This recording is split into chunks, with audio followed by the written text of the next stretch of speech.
नमस्ते प्यारे साथियों, कैसे हो? तैयारी चल रही है? अच्छा, कल मैंने एक मेरे चैनल ज्ञान परीक्षा पथ पर एक वीडियो वायरल किया था। स्वामी विवेकानंद जो धार्मिक सामाजिक सुधार आंदोलन से संबंधित है, उसमें मैंने एक उक्ति पूछी थी, एक स्लोगन पूछा था, लिखा था उसमें, और मेरी डीपी पर भी वो लगा हुआ था। यदि भारत को समझना है तो विवेकानंद जी को पढ़ना पड़ेगा। ये उक्ति या ये वाक्यांश किसने कहा था? अच्छा, बहुत बढ़िया, आपने सही बताया आंसर। ठाकुर रविंद्रनाथ टैगोर। उन्होंने कहा कि यदि भारत को जानना है, भारत को समझना है, तो आपको विवेकानंद जी को पढ़ना पड़ेगा। बिल्कुल राइट आंसर है। इसका मतलब आप तैयारी कर रहे हो। चलिए, आज हम आपके सामने संत संप्रदाय की एक श्रृंखला लेके आए हैं। श्रृंखला का मतलब आप समझ गए होंगे, बहुत लंबी चलेगी। हमारे राजस्थान के अंदर बहुत सारे संत हुए हैं, बहुत सारे संप्रदाय हुए हैं, तो उसके बारे में आज हम चर्चा करेंगे। संत और महात्माओं की तो महिमा ही बड़ी निराली है। कहते हैं कि संसार में, इस मृत्यु लोक पर यदि संत महात्मा नहीं होते तो ये संसार कब का भस्म हो जाता। एक उक्ति है, आग लगी आकाश में जर्जर परे अंगार, आग लगी आकाश में जर्जर परे अंगार, संत न होते जगत में जल जाता संसार, जल जाता संसार। बिल्कुल सही है। आज हम जो बचे हुए हैं, संत महात्माओं के तप के कारण बचे हुए हैं। संत महात्माओं का ये तप ही अदृश्य होकर हमारे ढाल का काम करता है, तभी तो हम सुनामी से, कोरोना से लड़ पा रहे हैं। यदि ये यहाँ मृत्यु लोक पे नहीं होते तो ये संसार कब का जल जाता, भस्म हो जाता है। तो संत महात्माएं खूब हुए हैं और उनकी महिमा भी बड़ी निराली है। तो आज हम संत संप्रदाय के अंदर बहुत सारे संत हुए हैं। संत दादू दयाल, संत संप्रदाय का जिक्र आते ही संत दादू दयाल, संत पीपा, संत दन्ना, शिरोमणि मीराबाई, लालदास जी, चरणदास जी, संत जाम्बू जी हमारे दिमाग के अंदर आते हैं। और मैं आपको बता दूं, शायद ही राजस्थान का कोई ऐसा एग्जाम होगा जिसके अंदर संत संप्रदाय चैप्टर इंक्लूड नहीं है। हर एग्जाम के अंदर, चाहे वो आरपीसी का एग्जाम हो, चाहे वो अधीनस्थ बोर्ड का एग्जाम हो, चाहे माध्यमिक शिक्षा बोर्ड ले रही हो या पशुधन सहायक का हो, कोई भी एग्जाम ले ली राजस्थान का, राजस्थान के जीके के अंदर ये इंक्लूड होता है और इसको अपन को पढ़ना पड़ता है। तो आज अपन पढ़ रहे हैं संत और संप्रदाय, और इनका नाम लेते ही अपन को सबसे पहले दादू दयाल याद आते हैं। तो आज हम जो चर्चा करेंगे वो दादू दयाल के बारे में चर्चा करेंगे। हमारे राजस्थान के अंदर बहुत सारे संत संप्रदाय हुए हैं। यहां पर दो परंपराएं चलती है, दो प्रकार के यहां संत हुए हैं। मैं उनका लिख देता हूं आपके। एक है आपके निर्गुण भक्ति परंपरा के संत, दूसरे है आपके सगुण भक्ति परंपरा के संत। निर्गुण भक्ति का सीधा सा तात्पर्य है, उलझन में नहीं पड़ना है, मूर्ति पूजा के विरोधी, ये मूर्ति पूजा नहीं करते हैं। और सगुण का सीधा सा अर्थ है मूर्ति पूजा के समर्थक। ये कहते हैं ईश्वर का आकार नहीं होता है, ईश्वर का आकार नहीं होता है। ये कहते हैं ईश्वर का आकार होता है। तो सीधा सा अर्थ है ये निराकार और ये साकार। ये भगवान के निराकार रूप की पूजा करते हैं और ये भगवान के साकार रूप की पूजा करते हैं। तो ये तो आ गए इसमें भेद। अपने निर्गुण भक्ति परंपरा के संत भी है और सगुण भक्ति परंपरा के संत भी है। तो ये थोड़ा आपको भेद ध्यान रखना है। अब बात अपने ये आती है कि अपने कई बार क्वेश्चन का आजकल ट्रैक बदल गया है, सीधा पूछा जाता है निम्न में से कौन सा संत निर्गुण भक्ति परंपरा से संबंधित नहीं है, या निम्न में से कौन सा संत सगुण भक्ति परंपरा से संबंधित है। इसके लिए अपन को याद रखना पड़ेगा, या तो ये याद कर लीजिए इस परंपरा वाले संत, या ये याद कर लीजिए, दोनों में से एक संतों को याद करना पड़ेगा। तो अपन क्या करते हैं, इस निर्गुण भक्ति परंपरा के जितने भी संत है, संप्रदाय है, उनको अपन याद कर लेंगे तो ऑटोमेटिकली जो पीछे बचेंगे वो सगुण भक्ति के हो जाएंगे। तो इनको आपको सूत्र के द्वारा याद करना है। एक चीज मैं और बता दूं, मैं जो संत और संप्रदाय की श्रृंखला पढ़ाने जा रहा हूं, इसके अंदर मेरी खुद की जो मौलिक सूत्र है, मेरे खुद के जो मौलिक गीत है, कविताएं है, उनके द्वारा आपको समझाने का पूरा प्रयास करूंगा, और इतना सरलीकरण कर दूंगा कि एक बार पढ़ते ही आपको याद हो जाएगा। तो इसका भी मैंने एक सूत्र बनाया है, जो निर्गुण भक्ति परंपरा के संत है, सीधा सूत्र है उसका, कवि रामलाल परम दानी था। इस सूत्र के अंदर अपने निर्गुण भक्ति परंपरा के जितने भी संप्रदाय हैं सब इंक्लूड हो गए हैं। आप बिल्कुल इनको देख सकते हो। क का मतलब होता है कबीरपंथी, वी का मतलब विश्नोई पंथ, राम का मतलब रामसनेही, लाल का मतलब लालदासी संप्रदाय, परम का मतलब परनामी संप्रदाय, और दा का मतलब दादू पंथ या दादू संप्रदाय, और नी का मतलब निरंजनी संप्रदाय। तो ये जो मैंने संप्रदाय लिखे हैं, number 1, number 2, number 3, number 4, number 5, number 6 और नंबर 7, ये जो संप्रदाय है ये निर्गुण भक्ति परंपरा को मानते हैं और भगवान के निराकार रूप की पूजा करते हैं। ये याद कर लीजिए। इसके बाद जो भी राजस्थान में संप्रदाय है वो सब सगुण है। सूत्र के हिसाब से कवि रामलाल परम दानी है। क से कबीरपंथी, वी से विश्नोई पंथ, राम से रामसनेही, लाल से लालदासी, परम से परिणामी, दा से दादू पंथ और नी से निरंजनी संप्रदाय। क्लियर हो गया होगा मेरे हिसाब से। बार बार दोहराने की जरूरत नहीं है, इसको 2-4 बार आप याद करना, बिल्कुल ये संप्रदाय आपके कंठस्थ हो जाएंगे। चलिए मैं इनको मिटा देता हूं। बिल्कुल इस सूत्र के हिसाब से आपको याद करना है और बिल्कुल मैं इनका सरलीकरण करूंगा। तो अपन आज जो पढ़ रहे हैं वो पढ़ रहे हैं संत शिरोमणि दादू दयाल के बारे में। इसको बिल्कुल मैं आपको सरल भाषा के अंदर बताऊंगा। सबसे पहले अपन इनका जीवन परिचय पढ़ते हैं। जीवन परिचय। अधिकांश इनके जीवन के बारे में जो अपन को पढ़ने को मिलता है, सुनने को मिलता है, वो विवादास्पद है। इनका जन्म, इनका जन्म स्थान, जन्म तिथि, इनकी मृत्यु, इनके बारे में थोड़ा रहस्य बना हुआ है, लेकिन अपन को उसमें नहीं जाना है। इनके कार्यों के बारे में अपन को पढ़ना है। 1544 ईस्वी में इनका जन्म अहमदाबाद में बताया जाता है। यह आपको ध्यान रखना। मेरे कहने का मतलब इसकी जो जन्मस्थली है वो अहमदाबाद को बताया गया। 1544 याद आ रहा होगा आपको, इतिहास में जाइए। 1544 के अंदर कौन सा युद्ध हुआ था? गिरी सुमेल का युद्ध हुआ था। तो वो साल आपको याद रख लेना जो इसका जन्म वर्ष है। चलिए आगे चलते हैं। अहमदाबाद इनकी जन्मस्थली है, लेकिन इनकी जो कर्मस्थली है वो कौन सा राज्य रहा है? राजस्थान रहा है। इनके साथ वही कहानी जुड़ी हुई है जो कबीरदास जी के साथ जुड़ी हुई है। विशेष ध्यान रखना। मैं आपको बता दूं, कबीर और दादू इनमें बहुत सारी समानता है, सिमिलिटी है। कबीर को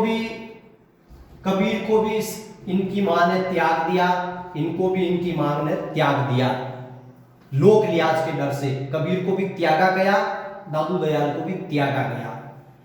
कबीरदास जी भी बहते हुए मिले पानी के अंदर, और दादू दयाल भी पानी के अंदर बहते हुए मिले, साबरमती नदी के अंदर मिले।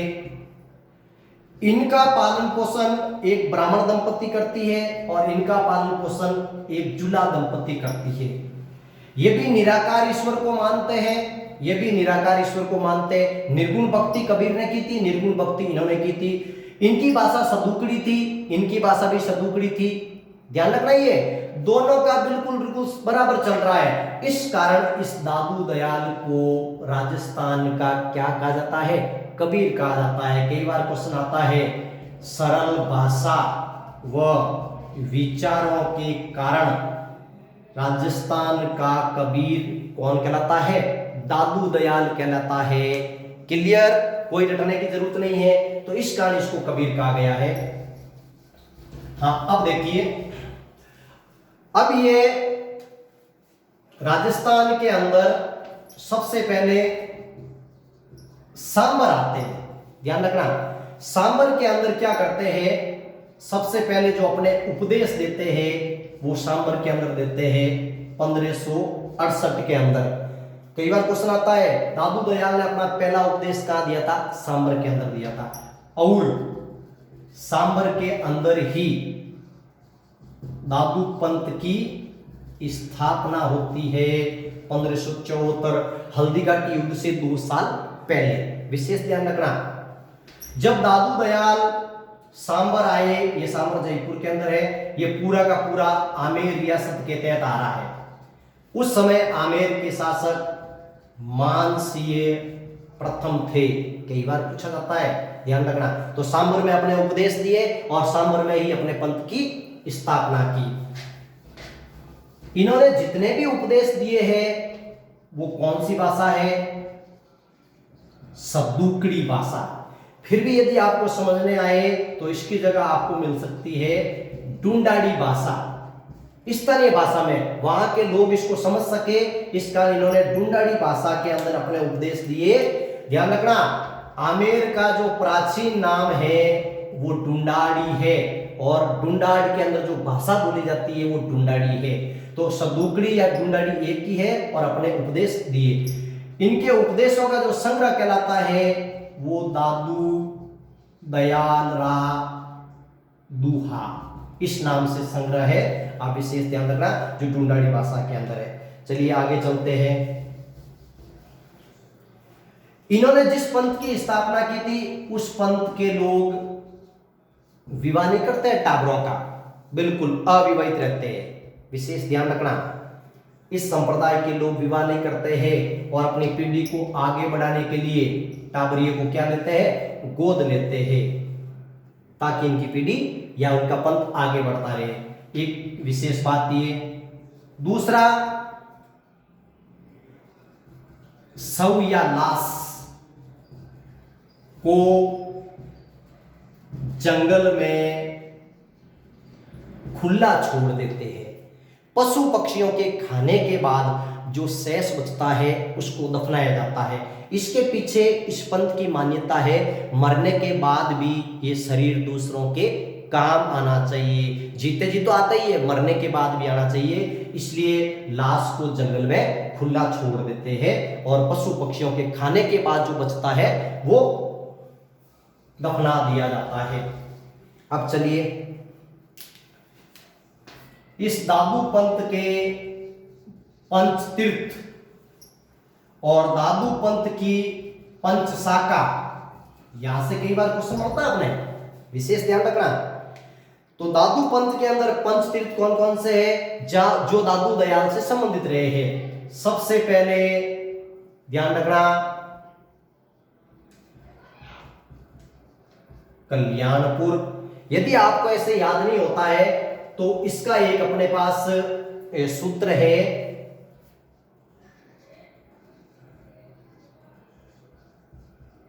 बास्कन सूत्र है, बिल्कुल आप याद कर सकते हो। बास्कन, बास्कन। तो ये इसके अंदर 5 शाखाएं आ जाती है। विशेष तौर से ध्यान रखना, बी का मतलब BH,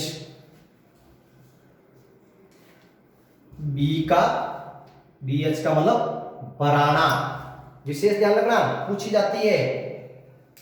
ए का मतलब आमेर, पूछी जाती है। एस का मतलब सांबर, के का मतलब कल्याणपुर, और एन पे नारायणा, नारायणा, नारायणा। तो एक शब्द लिखा है जिसके तहत पंच तीर्थ आगे है, शब्द है बास्कन। हिंदी में भी लिख सकते हो आप, बास्कन इसको बोलते हैं। विशेष तौर से आपको ध्यान रखना।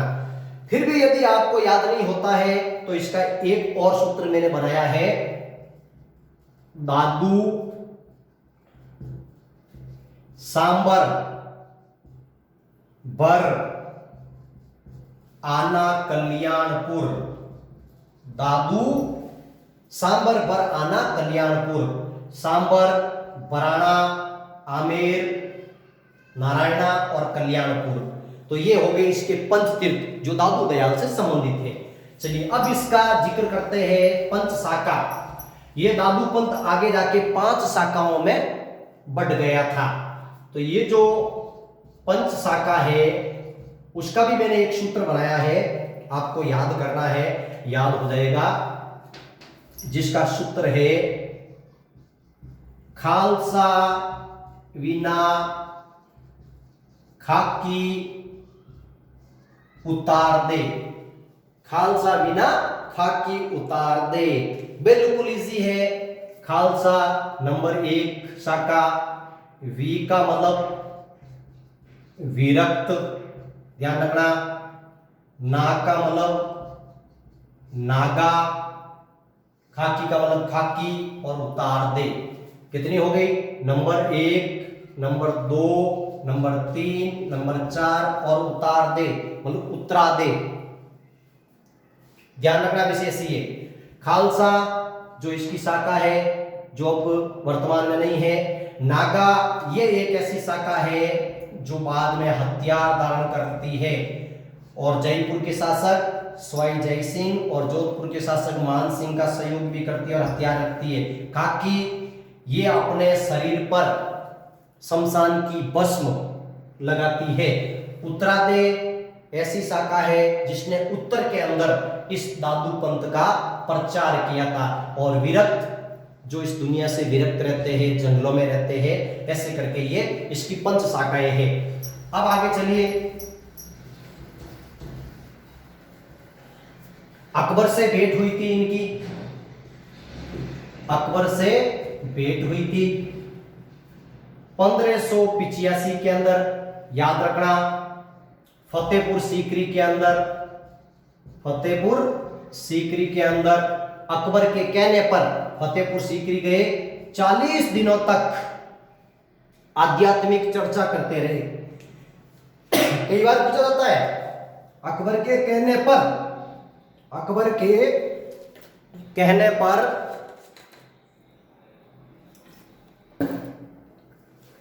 इन्होंने इस दुर्ग की नींव रखी थी, दुर्ग मैगजीन, ध्यान रखना, जिसे अकबर का किला कहते हैं, अकबर का किला कहते हैं। इस दुर्ग की नींव दादू दयाल के हाथों से ही रखी गई।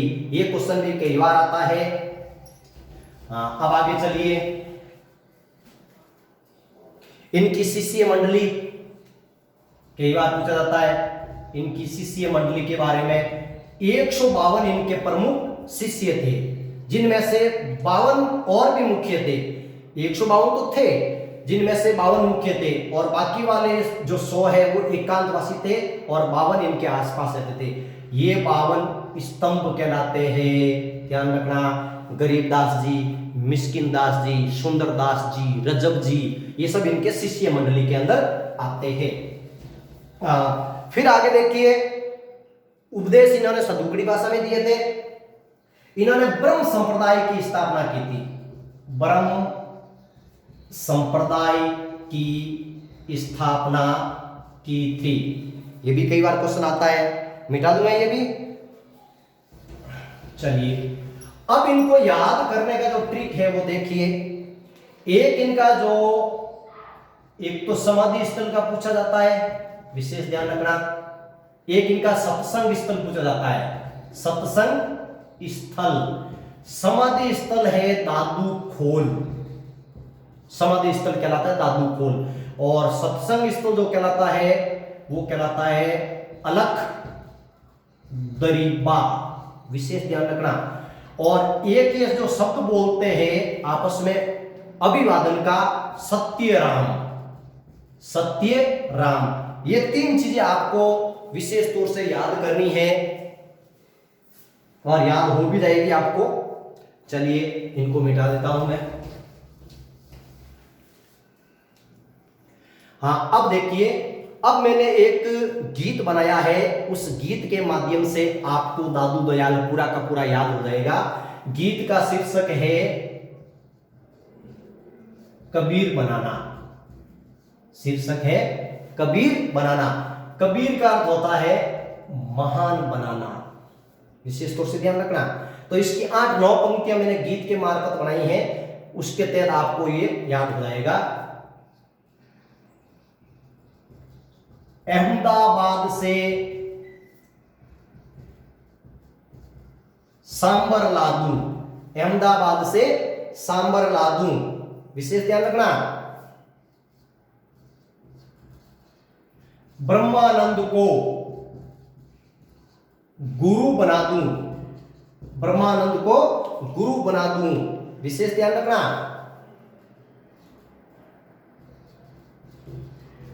उपदेश तेरे ढूंढाड़ी में कहला दूं, उपदेश तेरे ढूंढाड़ी में कहला दूं।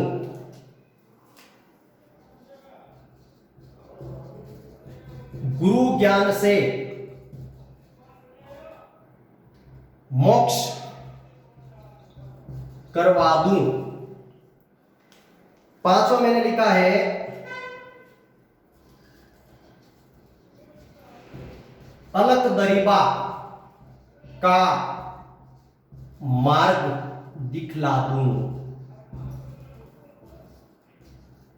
सत्यराम का पाठ, सत्यराम का पाठ सिखला दूं।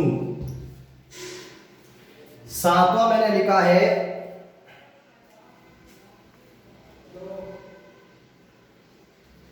मृत्यु शव को जंगल में पहुंचा दूं, मृत्यु शव को जंगल में पहुंचा दूं। आठवां मैंने लिखा आओ नारायणा के दादू, आओ नारायणा के दादू मैं भी कुछ गा दूं, आओ नारायणा के दादू मैं भी कुछ गा दूं। नमा मैंने लिखा है आओ तुम्हें कबीर बना दूं, आओ तुम्हें कबीर बना दूं। अब इसके अंदर देखिए बिल्कुल इजी बात है। अहमदाबाद से कहां आए थे? सांबर आए थे। इनके गुरु का नाम है ब्रह्मानंद है। इन्होंने जो उपदेश दिए हैं वो ढूंढाड़ी भाषा में दिए हैं। गुरु बिना ज्ञान नहीं, इन्होंने कहा था कि गुरु के बिना ज्ञान नहीं और ज्ञान के बिना मोक्ष नहीं। तो गुरु से ज्ञान मिलता है और ज्ञान से क्या मिलता है? मोक्ष मिलता है। अलख दरीबा का मार्ग, अलख दरीबा इनका सत्संग स्थल है। सत्यराम का पाठ सत्यराम आपस में बोलते हैं और मृत्यु शव जंगल में छोड़ते हैं। मैंने बताया था मरने के बाद लाश को वहां छोड़ा जाता है। आओ नारायणा के दादू मैं भी कुछ गा दूं, आओ नारायणा के दादू मैं भी कुछ गा दूं, आओ तुम्हें कबीर बना दूं। इसको कबीर बना दिया, राजस्थान का कबीर। विशेष तौर से ध्यान रखना, ये कई बार ये एग्जाम के अंदर पूछा जाता है। तो मैंने इसका सरलीकरण किया है। अहमदाबाद से सांबर ला दूं, ब्रह्मानंद को गुरु बना दूं, ब्रह्मानंद को गुरु बना दूं, उपदेश तेरे डुंडाड़ी में कहला दूं, गुरु ज्ञान से मोक्ष करवा दूं, अलग दरिबा का मार्ग दिखला दूं, सत्य राम का पाठ सिखला दूं, मृत्यु से जंगल में पहुंचा दूं, आओ नारायणा के दादू मैं भी कुछ गा दूं, आओ तुम्हें कबीर बना दूं। तो इस गीत के द्वारा भी आप कभी इसको दादू दयाल को याद कर सकते हो। मुझे विश्वास है कि आप ये वीडियो आपको बिल्कुल अच्छा लगेगा। आप इसको शेयर करना, लाइक करना और सब्सक्राइब करना। जय हिंद।